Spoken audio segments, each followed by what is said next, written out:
پہلے مسجد حاضہ کے مؤذن صاحب نے مجھے بتایا کہ جب ان کی شادی کی جسٹی ڈیلیوری کا وقت قریب آیا، لیکن کس طرح کے لوگ دنیا میں موجود ہیں، جب ان کی جسٹی کا وقت قریب آیا تو ان کے سسرال والوں نے اسے کہا کہ اگر بیٹی پیدا ہوئی تو ہم لوگوں کو اپنا چہرہ مت دکھانا۔ اللہ اکبر، جملہ بہت مختصر اور چھوٹا ہے لیکن کتنا ذہنیہ جملہ ہے۔ لگتا ایسا ہے کہ بیٹا پیدا کرنا یہ عورت کے اختیار میں ہے، تو اس کے سسرال والوں نے کہا کہ اگر بیٹی پیدا ہوئی تو ہم لوگوں کو اپنا چہرہ مت دکھانا۔ اتنا ذہنیہ جملہ ہے کہ اس میں بالکل بدبو آ رہی ہے، جو سمندر میں ڈالا جائے تو سمندر کا پانی بالکل ناپاک ہو جائے گا۔ لہذا چند دنوں کے بعد اس بیچاری کے یہاں بیٹی پیدا ہوئی۔ بیٹی کی ولادت کے بعد اس کے سامنے بالکل تاریکی چھا گئی، دنیا اس کے لیے بالکل تنگ ہو گئی۔ وہ یہ سوچ کر کموں سے نڈھال ہو گئی کہ اب میں اپنے سسرال والوں کو، اپنے سسر کو، اپنی ساس کو، اپنے ششر کو کیا منہ دکھاؤں گی، کیسے منہ دکھاؤں گی۔ وہ غریب باپ کی بیٹی تھی، باپ پر بوجھ بننا نہیں چاہتی تھی۔ سسرال والوں نے تو فیصلہ سنا دیا تھا، اب خود اسے اپنا فیصلہ کرنا تھا۔ لہذا محترم نے کہا کہ بچی کی پیدائش کے چند ہی دن کے بعد وہ ٹرین کی پٹری پہ گئی اور کٹ کی اپنی جان۔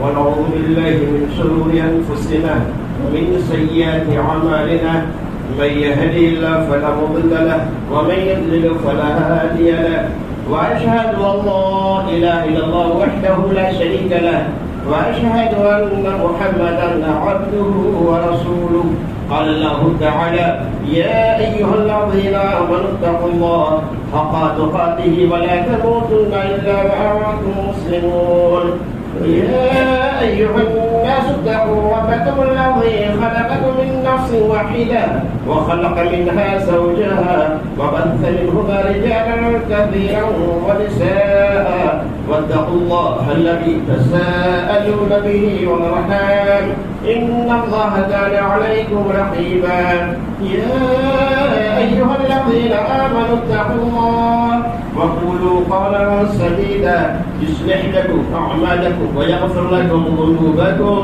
ومن يطع الله ورسوله فقد فاز فوزا عظيما أما بعد فإن أصدق الحديث كتاب الله وأحسن الهدي هدي محمد صلى الله عليه وسلم وشر الأمور محدثاتها وكل محدثة بدعة وكل بدعة ضلالة وكل ضلالة في النار. قوله تعالى بسم الله الرحمن الرحيم ولهن مثل الذي عليهن بالمعروف وللرجال عليهن درجة. وقال النبي صلى الله عليه وسلم أن تحرموها إذا تعينت وتقصرها إذا اتصيت ولا تضل الوجه ولا تقبل ولا تهجر إلا في البيت. گرامی قدر معزز حاضرین جمعہ، اسلامی بھائیوں، نوجوان ساتھیوں، گزشتہ خطبہ جمعہ میں بیوی پر خاوند کے حقوق کے تعلق سے آپ نے بیان سماعت فرمایا۔ اللہ سبحانہ و تعالیٰ کی توفیق سے آج کے خطبہ جمعہ میں جس عنوان پر تبصرہ ہوگا، گفتگو ہوگی، وہ ہے خاوند پر بیوی کے حقوق۔ گزشتہ خطبہ جمعہ کے مخاطبین خاص کر عورتیں تھیں، اور آج کے خطبہ جمعہ کے مخاطبین مرد حضرات ہیں، یعنی آپ ہیں کہ آپ کی بیوی کا آپ پر کیا کیا حق عائد ہوتا ہے۔ اگر آپ ان کے حقوق کو ادا کرتے ہیں تو الحمدللہ، اگر نہیں تو ان کے حقوق کو ادا کریں جو اللہ کے رسول نے آپ پر رکھے ہیں، تاکہ آپ بروز قیامت اللہ کی گرفت سے بچ سکیں۔ کیونکہ جس طرح سے آپ کے حقوق ان پر ہیں، اسی طرح ان کے حقوق بھی آپ پر، جیسا کہ اللہ تعالیٰ نے سورہ بقرہ سورہ نمبر 2 کی آیت نمبر 228 میں بیان فرمایا کہ وَلَهُنَّ مِثْلُ الَّذِي عَلَيْهِنَّ بِالْمَعْرُوفِ وَلِلرِّجَالِ عَلَيْهِنَّ دَرَجَاتٌ، کہ عورتوں کو بھی ویسے ہی حق ہے جیسے ان پر مردوں کے ہیں، اچھائی کے ساتھ۔ البتہ مردوں کو عورتوں پر فضیلت. عورت رات یہ دور جاہلیت یعنی نبی صلی اللہ علیہ وسلم کی بعثت سے پہلے کے دور کو کہا جاتا ہے. عورت دور جاہلیت میں مظلوم تھی اور دور حاضر میں بھی عورت رات مظلوم ہے. دور جاہلیت میں عورت پر ظلم ہوتا ہے، دور حاضر بھی عورت پر ظلم ہوتا ہے، خواہ وہ ماں کی حیثیت سے ہو، بیٹی کی حیثیت سے ہو، یا بیوی کی حیثیت سے ہو، یا بہن کی حیثیت سے ہو. لیکن دور جاہلیت میں عورت پر سب سے زیادہ ظلم تب ہوتا جب وہ بیٹی کی حیثیت سے ہوتی، اور آج دور حاضر میں عورت پر سب سے زیادہ ظلم تب ہوتا ہے جب وہ بیوی کی حیثیت سے ہوتی. اب وجہ سماعت فرمائیں کہ پہلے ظلم عورتوں پر ہونے کی وجہ کیا تھی اور دور حاضر میں عورت پر جو ظلم ہوتا ہے اسے کیا وجہ ہے. دور جاہلیت میں عورت جب بیٹی کی حیثیت سے ہوتی تو اس پر ظلم اس لیے ہوتا کہ کوئی بھی شخص بیٹی کا باپ بننا پسند نہیں کرتا تھا. بیٹی کا باپ بننے میں لوگ توہین سمجھتے تھے، اور بیٹی کی ولادت پر جب کسی کے یہاں بیٹی پیدا ہوتی تو بیٹی کی پیدائش پر اس کی وہی صورتحال ہوتی جس کو قرآن نے سورہ نحل کی آیت نمبر 58 میں ذکر کیا ہے. اللہ نے فرمایا وَإِذَا بُشِّرَ أَحَدُهُمْ بِالْأُنثَىٰ ظَلَّ وَجْهُهُ مُسْوَدًّا وَهُوَ كَظِيمٌ کہ جب ان میں سے کسی کو بیٹی کی پیدائش کی خبر دی جائے تو اس کا چہرہ بالکل سیاہ ہو جاتا ہے، وہ کظیم، اور دلی میں وہ بھوکنے لگتا ہے. لیکن کرے تو کرے کیا، کیونکہ یہ اللہ کے اختیار میں، یہ انسان کے اختیار میں ہے نہیں، اللہ کے اختیار میں ہے. تو جب کسی کے یہاں بیٹی پیدا ہوتی تو اللہ نے فرمایا اس کا چہرہ بالکل سیاہ ہو جاتا ہے اور وہ دلی میں گھٹنے لگتا ہے. پھر کیا ہوتا ہے يتوارى من القوم من سوء ما بشر به أيمسكه على هون أم يدسه في التراب ألا ساء ما يحكمون. الله اس طرح لوگ کھلونی حرکت کرتے تھے اپنی بیٹیوں کے ساتھ. اللہ نے فرمایا يتوارى من القوم من سوء ما بشر به، اس بری خبر کی وجہ سے وہ لوگوں سے چھپا پھرتا. اس طرح سے آج دور حاضر میں جب کوئی آدمی ایسا کام کرتا ہے شیطان کے تعریف پر میں آ کر جس کو سماج مایوس سمجھتے ہیں، یعنی برائی کا بدکاری کا ارتکاب کوئی آدمی کر لیتا ہے تو وہ اس قابل نہیں رہتا کہ لوگوں کو اپنا چہرہ دکھائے. لہٰذا سماج کے لوگوں کے سامنے نکلنے میں وہ شرم محسوس کرتے ہیں. وہ سمجھتے ہیں کہ ہماری جگ ہسائی ہوگی، بدنامی ہوگی، ہم اس قابل نہیں ہیں کہ اپنا چہرہ لوگوں کے سامنے دکھائے. اسی طرح دور جاہلیت میں نبی صلی اللہ علیہ وسلم کی بعثت سے قبل جب کسی کے یہاں بیٹی پیدا ہوتی تو وہ شرم محسوس کرتا لوگوں کو اپنا چہرہ دکھانے میں، تو وہ لوگوں سے چھپا پھرتا. اللہ نے فرمایا يتوارى من القوم من سوء ما بشر به، اس بری خبر کی وجہ سے وہ لوگوں سے چھپا پھرتا. أيمسكه على هون، اور سوچتا کہ کیا اس کو ذلت و رسوائی کے ساتھ پرورش کرے، اب یدسہ فی التراب، یا اس کو مٹی میں دفن کر دے.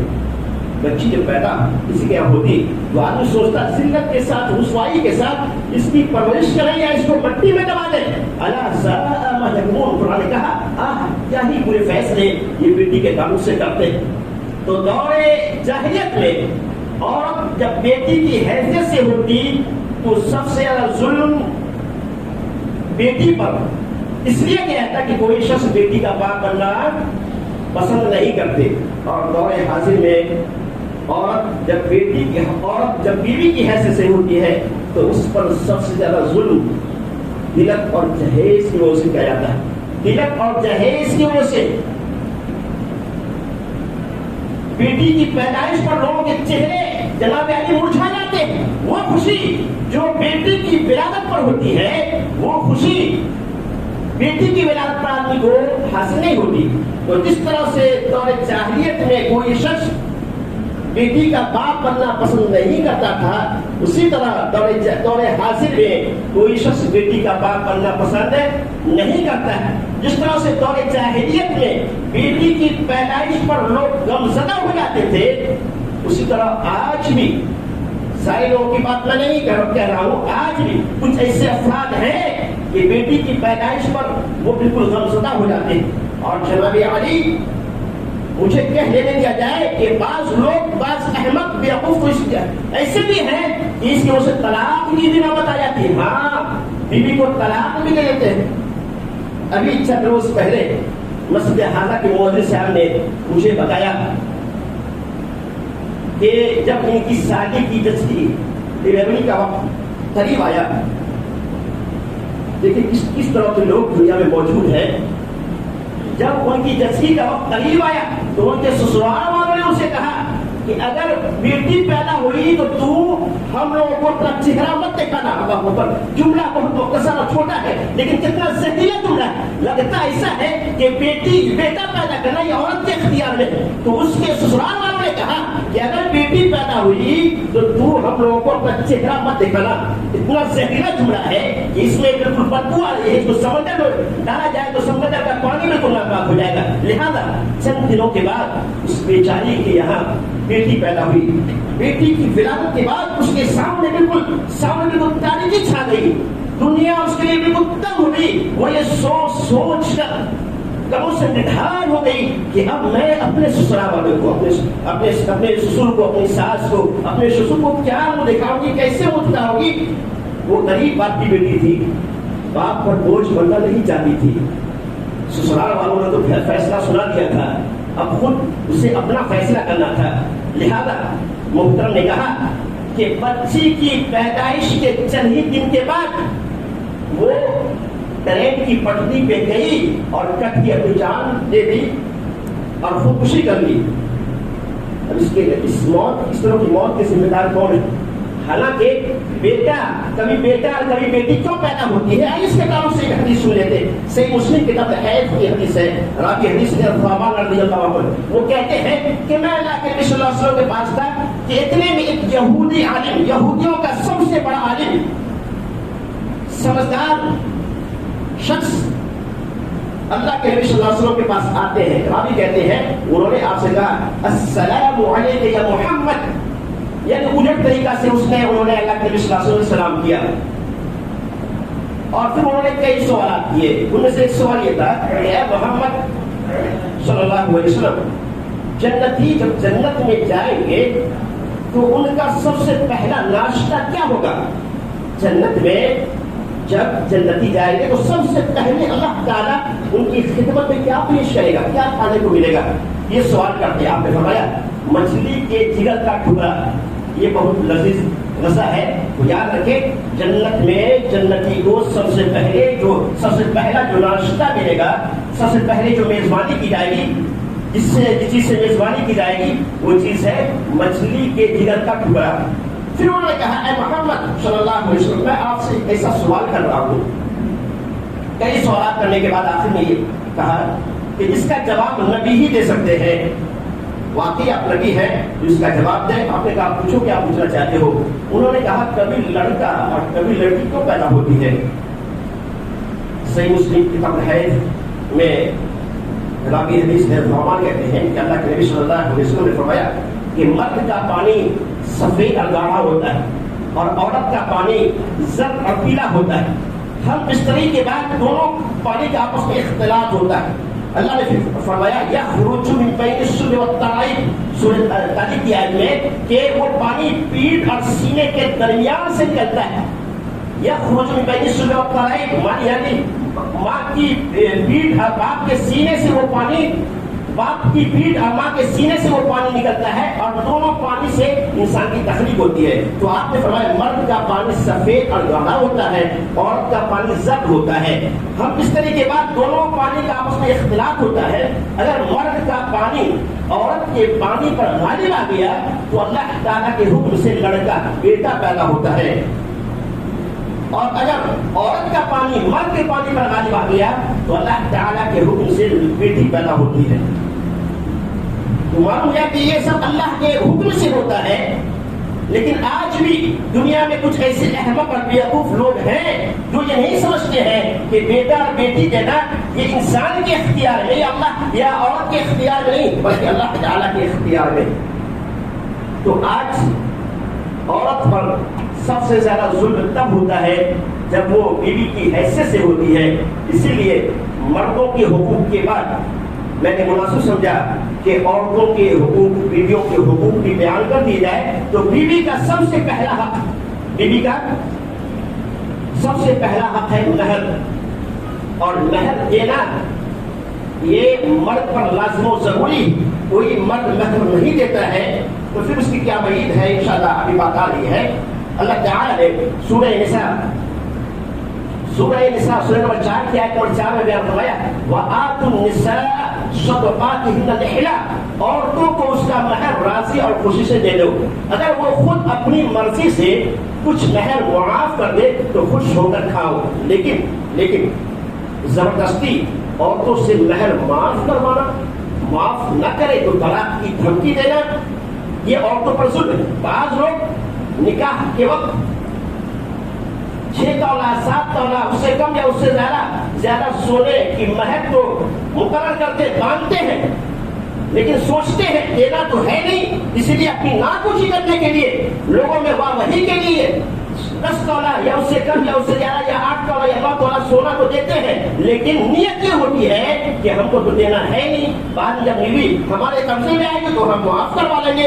اگر نیت یہ ہے تو ایسے لوگوں کا کیا حش انجام ہوتا ہے. اس کے تعلق سے ایک صحیح ترغیب اور ترہیب کی حدیث سماعت فرمائیں جس کو محدث عصر شیخ ناصر البانی نے صحیح قرار دیا ہے. اللہ کے نبی صلی اللہ علیہ وسلم نے بیان فرمایا جو شخص کسی عورت سے مہر کے بدلے کم یا زیادہ مہر کے بدلے شادی کرے اور اس کی نیت دل میں مہر ادا کرنے کی نہ ہو اور وہ بیوی کو دھوکہ دیتا ہوں کہ آج دیتا ہوں، کل دیتا ہوں، 1 سال کے بعد دیتا ہوں، بعد میں دیتا ہوں، اس طرح بیوی کو دھوکہ دے کر وعدہ کرتے رہے اور وہ مہر ادا نہ کرے، یہاں تک کہ بغیر مہر ادا کیے بغیر اس کی وفات ہو جائے، تو آپ صلی اللہ علیہ وسلم یہاں فرماتے ہیں کہ قیامت کے دن اس حال میں وہ اللہ تعالیٰ کے سامنے حاضر ہوگا کہ وہ زانی و بدکار ہوگا. اللہ اکبر.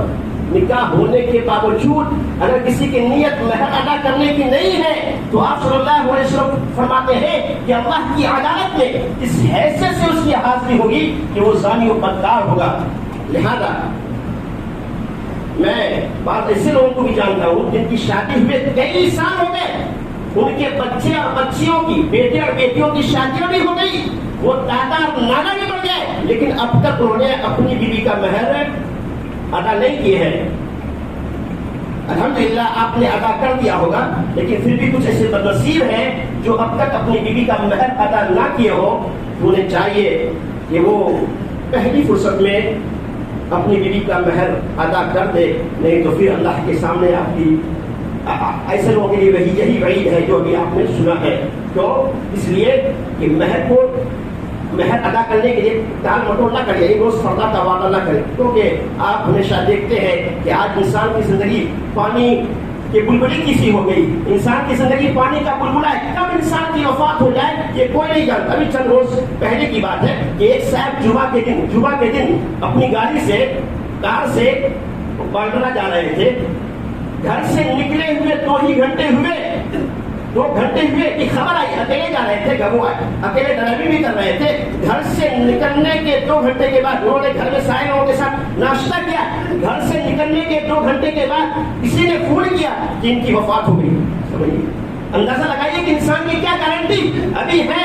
پھر بعد میں ہم جو شام آنے والی اس شام میں ہم موجود رہیں گے یا نہیں رہیں گے اس کی کوئی گارنٹی نہیں. اسی لیے اللہ کے نبی صلی اللہ علیہ وسلم کے صحابی رسول نے اللہ کے نبی صلی اللہ علیہ وسلم کی حدیث سن کر فرمایا کہ اذا امسیت فلا تدری الصباح واذا اصبحت فلا تدری المساء. جب تم صبح کر لو تو شام کی انتظار نہ کرو اور شام کر لو تو صبح کی انتظار نہ کرو. تو میرے بھائیوں، انسان کی زندگی پانی کا بلبلا ہے، اس لیے کوئی خیر کا کام کرنے میں تاخیر نہیں کرنا چاہیے. خاص کر جو حق آپ پر واجب ہے اس کو جتنا جلد ہو سکے ادا کر دیں. امروز فردا کا وعدہ نہ کرے، اللہ نہ کرے. اسی حالت میں اگر کسی بھائی کی موت آ گئی کہ انہوں نے اب تک اپنی بیوی کا حق کے مہر ادا نہ کیا ہو تو اس کا انجام ایسا ہی ہوگا کہ وہ اللہ تعالیٰ کی عدالت میں اس حیثیت سے کھڑا ہوگا کہ وہ زانی و بدکار ہوگا. مہر کے بغیر اللہ کے حبیب صلی اللہ علیہ وسلم کے علاوہ کسی کے لیے شادی کرنا جائز نہیں. آپ کے لیے جائز تھا، لیکن پھر بھی آپ نے اپنے تمام بیویوں کو، آپ کی کتنی بیویاں تھی؟ 11. کتنی بیویاں تھی؟ 11. آج تاریخ کی باتیں بہت کم لوگ یاد رکھتے ہیں، لیکن ادھر ادھر کی باتیں، فلمی اسٹوری وغیرہ، یہ سب لوگوں کو، خاص کے بچوں کو زیادہ یہ ساری چیزیں یاد رہتی ہیں. حالانکہ تاریخی باتیں یاد رکھنی چاہیے اور دوسروں کو بھی اس کی طرف ترغیب دلانا چاہیے. تو اللہ کے نبی صلی اللہ علیہ وسلم کی 11 بیویاں تھی. ان میں سے ایک کا نام زینب بنت جہش تھا. زینب نام کی 2 بیویاں تھی، زینب بنت جہش، زینب بنت خزیمہ. 11 بیویوں میں سے 2 بیوی کا انتقال ہے، زینب بنت خزیمہ اور خدیجہ رضی اللہ عنہا. ان دونوں کا انتقال نبی صلی اللہ علیہ وسلم کی موجودگی میں ہوئی اور نبی صلی اللہ علیہ وسلم کے انتقال کے بعد 9 بیویوں کی وفات ہوئی. یعنی نبی صلی اللہ علیہ وسلم کی وفات کے وقت 9 بیویاں موجود تھی. تو آپ نے 9 بیوی، 11 بیویوں میں سے 10 بیوی کا آپ نے تو مہر ادا کیا، لیکن ایک بیوی زینب بنت جہش کا آپ نے مہر ادا نہیں کیا. اب آپ کے ذہن میں یہ بات آئی ہوگی کہ آخر اللہ کے نبی صلی اللہ علیہ وسلم نے ایسا کیوں کیا؟ ساری بیویوں کو آپ نے مہر دیا تو زینب بنت جہش کو بھی دینا چاہیے. تو اس کا جواب یہ ہے کہ زینب بنت جہش سے اللہ کے نبی صلی اللہ علیہ وسلم کا نکاح معروف طریقے کے برعکس صرف اللہ کے حکم سے قرار پایا تھا. نکاح خوانی، ولایت، حق کے مہر اور گواہوں کے بغیر نہ تو نکاح کسی نے پڑھایا، نہ تو کوئی ولی بنے، نہ تو کوئی گواہ بنے، اور نہ ہی نبی صلی اللہ علیہ وسلم نے مہر مقرر کیا. اس کے علاوہ تمام بیویوں کو آپ نے 12.5 اونقیہ چاندی بطور مہر ادا کی، جو تقریباً 500 درہم کے برابر بنتی ہے. تو مہر ادا کرنا یہ عورت کا حق ہے. البتہ یہاں تک کہ اگر کسی کا نکاح ہوا لیکن رخصتی نہیں ہوئی، کبھی کبھی رخصتی 2 مہینے کے بعد، 6 مہینے کے بعد، 1 سال کے بعد بھی ہوتی ہے. نکاح ہوا، شادی ہوئی، لیکن رخصتی کسی وجہ سے نہیں ہوئی اور رخصتی سے پہلے اس عورت کا شوہر انتقال کر گیا، تو ایسی صورت میں شوہر اس عورت کو، ایسی صورت میں وہ عورت مہر کا مستحق ہوگی اور اس کو شوہر کے میراث سے حصہ بھی ملے گا اور اس عورت پر عدت گزارنا بھی لازم ہوگا. نہیں سمجھ میں آئی بات؟ یعنی نکاح ہوا لیکن رخصتی نہیں ہوئی، یا نکاح ہوا، رخصتی ہو گئی اور شادی کی پہلی رات بھی اسے نصیب نہیں ہوئی. یعنی نکاح ہوا، نکاح کے بعد اچانک شوہر کو ہارٹ اٹیک آ گیا یا کسی وجہ سے حادثے کا شکار ہو گیا اور دونوں کو ملنے کا موقع بھی نہیں ملا، تو ایسی صورت میں بھی عورت مہر کے حقدار ہوگی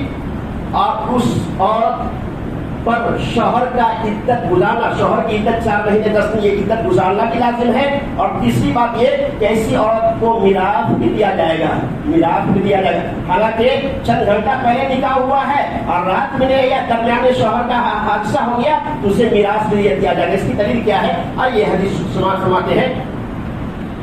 علقمہ بن قیس یہ عبداللہ بن مسعود کے شاگرد ہیں، یہ تابعی ہیں. علقمہ بن قیس کہتے ہیں عبداللہ بن مسعود سے ایسے شخص کے تعلق سے مسئلہ پوچھا گیا جس نے کسی عورت سے نکاح کیا لیکن مہر مقرر نہیں کیا اور خلوت بھی نہیں کی، دخول بھی نہیں کیا. ہوتا ہے کبھی طرفین نے مہر دینا تو ہے لیکن مہر مقرر نہیں کرتے ہیں اور کہتے ہیں بعد میں مہر مقرر کریں گے. حالانکہ بغیر مہر کے نکاح کرنا یہ ناجائز و حرام ہے. تو اس نے مہر بھی مقرر نہیں کیا اور دخول بھی نہیں کیا کہ اس کی وفات ہوگی. تو اللہ کے نبی صلی اللہ علیہ وسلم کے صاحب رسول عبداللہ بن مسعود کہتے ہیں اس عورت کو اس کے خاندان کے عورتوں کے برابر مہر دیا جائے گا، نہ اس میں کمی کی جائے گی نہ زیادتی کی جائے گی. اس کے لیے اس پر عدت بھی ہے اور اس کے لیے میراث بھی. یہ سن کر معقل بن سنان صحابی رسول موجود تھے، وہ اٹھے، انہوں نے کہا کہ ہمارے قبیلے کی عورت بلوا بنت واشق جن کے شوہر کا نام ہلال بن مرہ تھا، جنہوں نے بلوا بنت واشق سے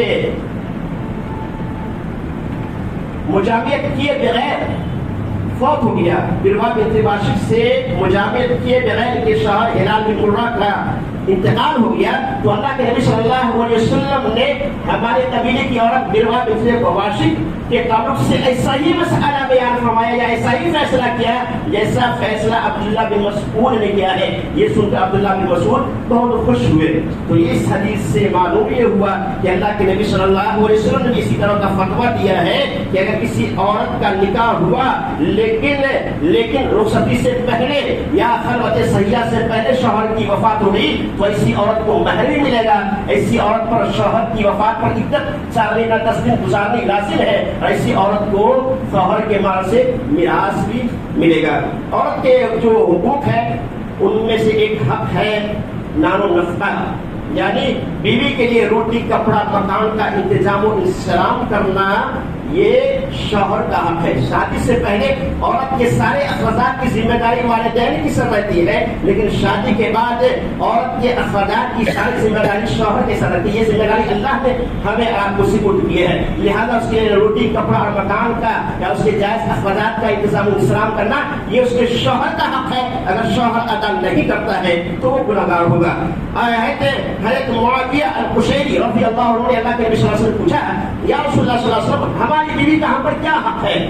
آپ نے فرمایا، تو اس موقع سے آپ نے عورتوں کے تعلق سے 5 باتوں کی وضاحت کی.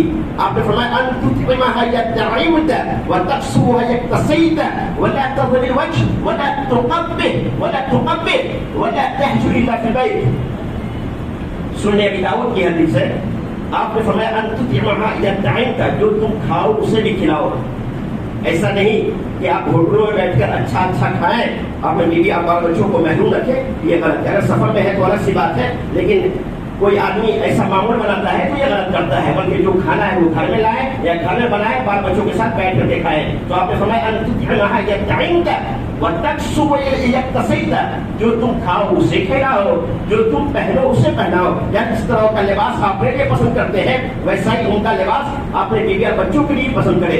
اس کے بعد تیسری بات آپ نے فرمائی ولا تظهر الوجه، اس کے چہرے پر مت مارو. جی ہاں، بعض لوگ ہیں جو اپنی بیوی کو چہرے پر مارتے ہیں، حالانکہ ایسا غلام کے ساتھ کرنے سے منع کیا گیا. اللہ کے نبی صلی اللہ علیہ وسلم فرماتے ہیں، عبداللہ بن عباس راوی حدیث ہے، آپ نے فرمایا نہا، راوی کہتے ہیں نہا رسول اللہ صلی اللہ علیہ وسلم عن الضرب فی الوجه وعن الوصف فی الوجه، کہ اللہ کے نبی صلی اللہ علیہ وسلم نے چہرہ پر مارنے سے منع کیا ہے اور چہرہ کو داغنے سے منع کیا. مارنا الگ چیز ہے، داغنا الگ چیز ہے. بعض والدین جب بچے شرارت کرتے ہیں، کوئی غلط حرکت کرتے ہیں تو چمچ یا اسٹیل کی کوئی چیز کو لوہے آگ میں گرم کرتے ہیں، اس کے چہرے پر داغ دیتے ہیں. تو یہی داغنا، یہ داغنے سے اللہ کے نبی صلی اللہ علیہ وسلم نے منع کیا ہے. مارنا منع ہے، یہ چہرے کو داغدار کرنا، معصوم بچے کے چہرے کو یا کسی کے بھی چہرے کو داغدار کرنا یہ بھی منع ہے. تو اللہ کے نبی صلی اللہ علیہ وسلم چہرے پر مارنے سے اور چہرے کو داغنے سے بھی منع کیا ہے. حتیٰ کہ جامع کے ساتھ پیچھا سلوک کرنے سے اللہ کے نبی صلی اللہ علیہ وسلم نے منع کیا ہے. کیوں؟ چہرہ یہ حسن کی زینت ہے، چہرے سے انسان کی شناخت ہوتی ہے، پہچان ہوتی ہے. اس لیے استاد کو اجازت ہے کہ اپنے بچے کو مار سکتے ہیں، شاگرد کو مار سکتے ہیں، شوہر کو اجازت ہے کہ وہ بیوی کو مار سکتے ہیں، والدین کو اجازت ہے کہ وہ اپنی اولاد کو تربیت کے لیے مار سکتے ہیں. لیکن اس مار سے چہرہ محفوظ رہنا چاہیے. اگر کوئی شخص چہرے پر مارتا ہے تو اپنے اس عمل کے وجہ سے وہ گنہگار ہوگا. تو بیوی کو چہرے کے علاوہ قرآن و حدیث دونوں سے دیگر جگہ مارنے کی اجازت تو ہے، لیکن یہ مار کیسی ہونی چاہیے اس کی وضاحت بھی سماعت فرمائیں. ہمیشہ شریعت کے دونوں پہلو کو سامنے رکھیں. مار سکتے ہیں لیکن یہ مار کب ہے اور کیسی، انشاءاللہ دونوں کی وضاحت کر کے میں اپنی بات ختم کر رہا ہوں. کیونکہ بعض لوگ اپنی بیوی کو اس طرح مارتے ہیں جس طرح سے غلام کو مارا جاتا ہے، ظالمانہ اور وحشیانہ طریقے سے اپنی بیوی کو مار کر لہو لہان کر دیتے ہیں. ہاں، ایسے بھی لوگ ہیں. حالانکہ اسلام نے قطعاً عورتوں کے ساتھ ایسا شروع کرنے کا حکم نہیں دیا ہے، بلکہ اسلام نے ناگزیر حالات میں مرد اور شوہر بیوی کو مارنے کی اجازت تو دی ہے. لیکن اس سے ایک حکیمانہ ترتیب قرآن کے ذریعے سے یہ معلوم ہوتی ہے کہ سب سے پہلے دیکھیے اللہ تعالیٰ نے کیا ترتیب قرآن میں بیان کیا ہے. یہ ترتیب معلوم ہوتی ہے کہ سب سے پہلے لاٹھی اٹھانے سے پہلے اور کوئی غلط حرکت کرے تو لاٹھی اٹھانے سے پہلے انہیں پیار سے، محبت سے واضح نصیحت کی جائے. نمبر 2 واضح و نصیحت کے باوجود بھی اگر بیوی نے اصلاح نہیں کی تو دوسرے نمبر پر اللہ نے فرمایا کہ اس کے ساتھ بستر اس کا الگ کر لیا جائے، یعنی آپ اپنا بستر الگ کریں اور اس کا بستر الگ کر دیں. کمرہ ایک ہی ہونا چاہیے لیکن بستر الگ الگ ہونا چاہیے. یہ سمجھدار عورت کے لیے اللہ یہ سب سے بڑی سزا ہے. تو دوسری بات اللہ نے بیان فرمایا کہ دونوں کو بستر الگ الگ کر دینا چاہیے. سمجھدار عورت کے لیے یہ سب سے بڑی شوہر کی جانب سے سزا ہے. تیسرے نمبر پر اللہ نے مارنے کا حکم دیا. اس کے تعلق سے جو آیت آئی ہے وہ سماعت فرماتے ہیں. اللہ تعالیٰ سورہ نساء سورہ نمبر 4 کی آیت نمبر 36 میں بیان فرماتا ہے واللاتی تخافون نشوزهن فعظوهن. نمبر 2 واہجروهن فی المضاجع. نمبر 3 وضربوهن. اللہ نے فرمایا جن عورتوں کی نافرمانی اور بددماغی کا تمہیں خوف ہو تو انہیں نصیحت کرو. فعظوهن پیار سے محبت سے ایسی عورتوں کو بیوی کو نصیحت کرو. نصیحت کرنے کے باوجود اس نے اپنی اصلاح نہیں کی. اللہ نے فرمایا واہجروهن فی المضاجع. پھر اس کے بستر کو تم الگ کر دو، یعنی رات میں آپ اس کے ساتھ سونا ترک کر دیں. نمبر 3 وضربوهن. بستر الگ کرنے کے باوجود بھی عورت نے اپنی اصلاح نہیں کی. وضربوهن. تب اللہ تعالیٰ نے مار کی سزا دینے کا حکم دیا ہے. اب یہ مار کیسی ہونی چاہیے؟ آج ہمارے رویے کو دیکھ کر اسلام کو بدنام کیا جاتا ہے. آج کچھ ایسے دشمن اسلام ہے جو کہتے ہیں کہ اسلام وہ دھرم ہے جو عورتوں کو مارنے کی تعلیم دیتا ہے، اسلام عورتوں پر ظلم کرتا ہے. حالانکہ اسلام عورتوں کو مارنے کی تعلیم نہیں دیتا ہے. ہمارے آپ کے رویے کو دیکھ کر دشمنان اسلام یا غیر مسلم اس طرح کہتے ہیں. غیر مسلم ہماری دھارمک کتاب نہیں پڑھتے، قرآن نہیں پڑھتے، احادیث کھول کے نہیں دیکھتے ہیں کہ اسلام کیا ہے، بلکہ ہمارے آپ کے رویے اور کردار کو دیکھ کر اندازہ لگاتے ہیں کہ اسلام کیا ہے. اور یہ نہیں کہتے ہیں کہ مسلمان ایسا کرتے ہیں، بلکہ اسلام کو بدنام کرتے ہیں کہ اسلام میں ایسا ہے، اسلام نے یہ تعلیم دی ہے. حالانکہ دیکھیں کہ اسلام کتنا صاف ستھرا مذہب ہے. کب ماننے کی اللہ نے اجازت دی ہے عورتوں کو؟ آپ نے سنا نا کہ جب پہلے نصیحت کی جائے، نصیحت کرنے کے باوجود بھی بات نہ بنے تب اس کے رات میں بستر الگ کر دیا جائے. بستر الگ کرنے کے باوجود بھی اس نے اپنی اصلاح نہیں کی تب مارنے کا حکم دیا ہے. اب یہ مار کیسی ہونی چاہیے؟ اس مار کو محسن انسان محمد رسول اللہ صلی اللہ علیہ وسلم نے اس بات سے مشہور کر دیا ہے کہ بیوی کو اس طرح مارو. مارنا جائز تو ہے لیکن اس طرح مارو کہ اسے چوٹ نہ آئے، اس طرح مارو کہ اسے چوٹ نہ آئے. اس کے تعلق سے جو حدیث سنتے ہیں اس کے بعد ہم اپنی بات ختم کر رہے ہیں. صحیح بخاری کتاب نکاح کی حدیث میں ہے کوئی شخص اپنی بیوی کو اس طرح نہ مارے جس طرح سے غلام کو مارا جاتا ہے اور پھر وہ دن کے آخری حصے میں اسے ہم مستری کرے. دوسری حدیث سنن ابی داؤد کی ہے. اللہ کے نبی صلی اللہ علیہ وسلم فرماتے ہیں کہ جب بیوی بے حیائی کا ارتکاب کرے تو تم اس سے اپنے بستر کو الگ کر لو اور اسے اس طرح مارو کہ اسے چوٹ نہ آئے. تو اس طرح مارنے کا اللہ کے نبی صلی اللہ علیہ وسلم نے حکم دیا ہے. اس کے بعد ولا تقبح. تیسری چیز چوتھی چیز اللہ کے نبی صلی اللہ علیہ وسلم فرماتے ہیں عورتوں کے تعلق سے اسے گالی گلوچ نہ دو کہ تیری ماں ایسی ہے، تیرا باپ ایسا ہے، تیرا خاندان ایسا ہے وغیرہ وغیرہ. گالی دینے سے ہی منع کیا ہے. اور پانچویں بات اللہ تعالی اللہ کے نبی صلی اللہ علیہ وسلم نے اس حدیث میں یہ بیان فرمائی واہجروهن ولا تدخل الا في البيت لا تحزن الا في البيت. اور اس سے ترک تعلق کرنا ہو تو اس کے گھر ہی میں ترک تعلق کرو، یعنی گھر ہی میں اس کا بستر الگ کر دو. البتہ بات چیت بند نہ رکھو. ایسی صورت میں صرف بستر الگ کرنے کا اللہ اس کے رسول نے حکم دیا ہے، بات چیت بند رکھنے کا حکم نہیں دیا ہے. تو